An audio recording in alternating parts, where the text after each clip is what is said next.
Diego still shaking from what had happened. Levo, what just happened? How did you do that? You saved my life, but gosh, that was amazing, Diego said enthusiastically. I don't know, I really don't know. Levo sighed with disbelief on what just happened. It doesn't matter now, we have to hurry. The forest is getting darker, and we might get lost getting back.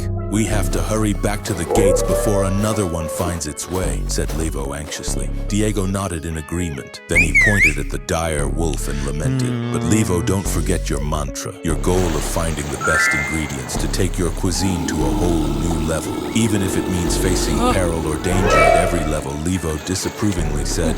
After what we have been through, that's the least of my worry. Diego ran to the dire wolf and said, Boo-hoo! If you don't try me, you will be sorry. Levo smiled and gave in. Once he processed the meat, he gave Diego the dire wolf claw. Yeah. Here, make yourself useful and make me something with this. The two then ran through the forest. They did so for over an hour with no rest. The terrain is mesmerizing, to say the least. From the small critters who nibble on fruits to feast. It was one of the things Levo loved doing. He felt free and carefree without anyone knowing. There was not a fear in his heart when he was exploring, but rather excitement and joy for what he might end up discovering. The dark forest is house to many creatures weak and strong. There is a saying in the village, tell me your strength and the forest will prove you wrong. Hope you're enjoying the world beyond the ice. Subscribe for more, it really helps. This is not a place for those that have little conviction. For out here beyond the ice wall, no one dare mention the amount of people or bodies that goes missing every year. Those that were strong warriors, their perils you hear. This is why Levo understands that the forest is both a provider with sustenance, bounty, and everything needed for life to prosper. Yet in the same breath, it is also a devourer.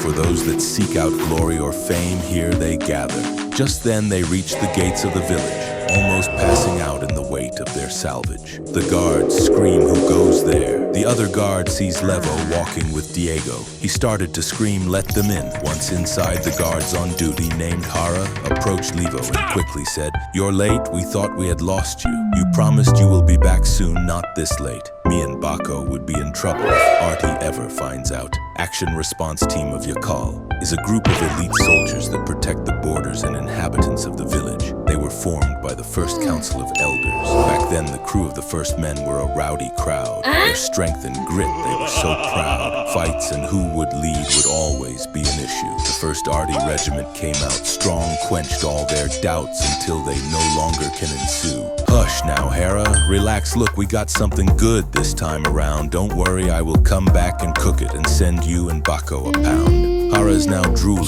as he envisions the delightful food he will soon be eating, when suddenly a large figure crept closer to them from behind the shadows. Let us continue this journey together to the land beyond the ice with Levo. Don't forget to subscribe, it really helps the channel. Stay tuned for Chapter 3. Thank you for watching.